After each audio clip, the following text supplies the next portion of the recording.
berencana yang dilakukan Eki terjadi pada 25 Juni 2019, didasari dengan ketakutan Eki bahwa korban Angela akan melaporkan hubungan mereka kepada istri sah terdakwa.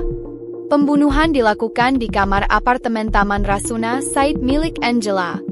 Dahulu korban adalah pemilik dan bertempat tinggal di apartemen Taman Rasuna Tower 1 lantai 33 unit A Menteng Atas, Jakarta Selatan. Pelaku dengan korban memiliki hubungan sebagai teman dekat atau pacar. Pada malam hari tanggal 24 Juni 2019, pelaku yang sudah menikah dengan orang lain mendatangi korban di apartemen miliknya. Kemudian di pertengahan malam, pelaku yang sesaat sebelumnya mendengar perkataan korban yang akan memberitahukan hubungan mereka kepada istri pelaku. Pelaku mencekik leher korban dengan terlebih dahulu mendorong tubuh korban sampai akhirnya korban terbaring dengan kepala di pinggiran kasur. Setelah terkapar, lalu pelaku duduki tubuh korban sambil kedua tangan pelaku mencekik leher korban, yang sempat melakukan perlawanan dengan mencengkeram tangan pelaku. Pelaku menghentikan cekikannya pada saat korban sudah melepaskan cengkeraman tangannya dan tidak melakukan perlawanan lagi.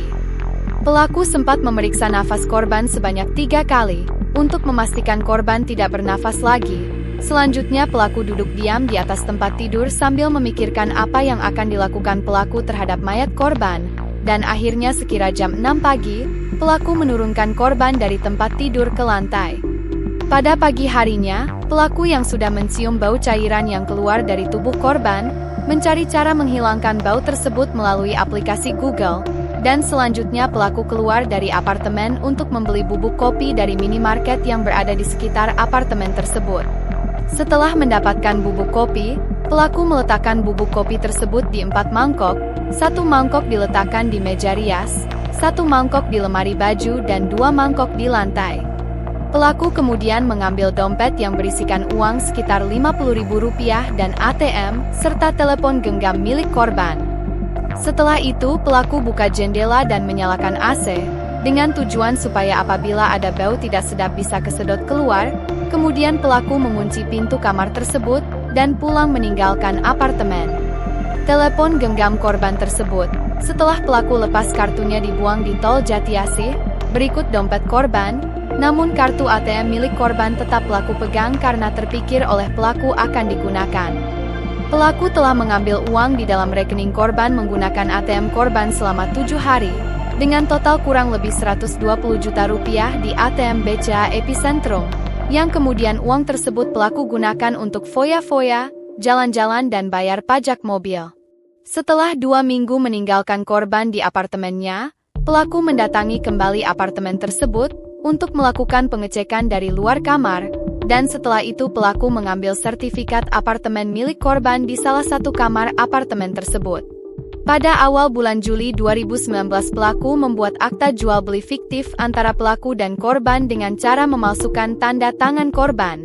Dan keesokan harinya pelaku mendatangi kantor pengelola apartemen Taman Rasuna untuk menyampaikan bahwa pemilik unit apartemen Taman Rasuna Tower 1 lantai 33 unit, A sudah beralih kepemilikannya dari korban kepada pelaku dengan melampirkan surat perjanjian jual beli yang dipalsukan tersebut. Setelah itu pelaku tawarkan apartemen tersebut untuk dijual pada laman web situs OLX. Pada bulan Juli 2019, pelaku dihubungi oleh seorang saksi melalui pengelola apartemen dan meminta pelaku untuk bertemu di stasiun Gambir Jakarta Pusat yang ketika itu saksi tersebut menanyakan keberadaan korban, yang dijawab pelaku tidak mengetahui keberadaannya dan sembari menyampaikan terakhir ketemu pertengahan Juni. Setelah sekitar 4 minggu kematian korban, pelaku membuka pintu kamar utama apartemen Taman Rasuna Tower 1 lantai 33 unit A untuk melihat jenazah korban. Kemudian pelaku yang melihat banyak cairan di lantai yang berasal dari tubuh korban akhirnya mulai membersihkan cairan tersebut menggunakan alat pel. Dan keesokan harinya pelaku pergi ke toko bangunan untuk membeli gergaji besi dan membeli alat pengupas cat. Setelah itu pelaku kembali lagi ke unit apartemen korban dengan maksud untuk membersihkan lantai di dekat jenazah korban. Kemudian pelaku berpikir untuk memindahkan jenazah tersebut ke dalam kontainer plastik yang ditemukan di gudang apartemen. Tetapi saat mencoba memasukkan jenazah tersebut ke dalam kontainer plastik, Jenazah tersebut tidak cukup sehingga pelaku memotong-motong jenazah dengan menggunakan gergaji yang pelaku beli sebelumnya. Pelaku memotong-motong tubuh korban selama kurang lebih satu minggu secara bertahap, dengan tahapan-tahapan sebagai berikut. Pertama, pelaku memotong pergelangan kaki kiri dan kaki kanan. Kedua, pelaku memotong paha kiri dan paha kanan, tidak sampai pangkal. Pelaku memotong lengan kanan dan lengan kiri, tidak sampai ketiak. Keempat, pelaku memotong bagian perut sampai putus ke bagian belakang.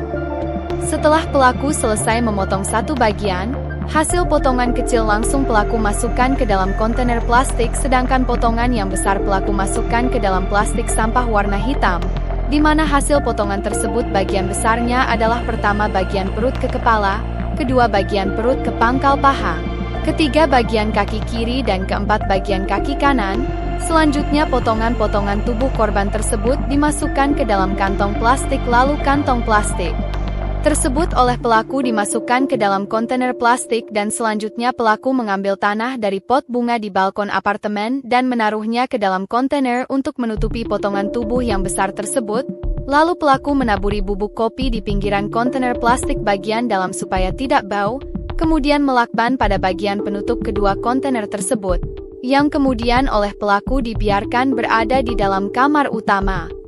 Setelah itu pelaku kembali membersihkan lantai karena cairan-cairan yang berasal dari jenazah masih lengket dengan menggunakan alat pengupas cat.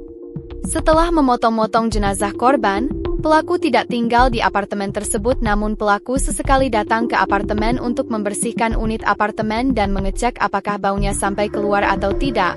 Dan saat itu hanya tercium pada bagian pintu kamar utama saja dan tidak sampai ke area ruang depan.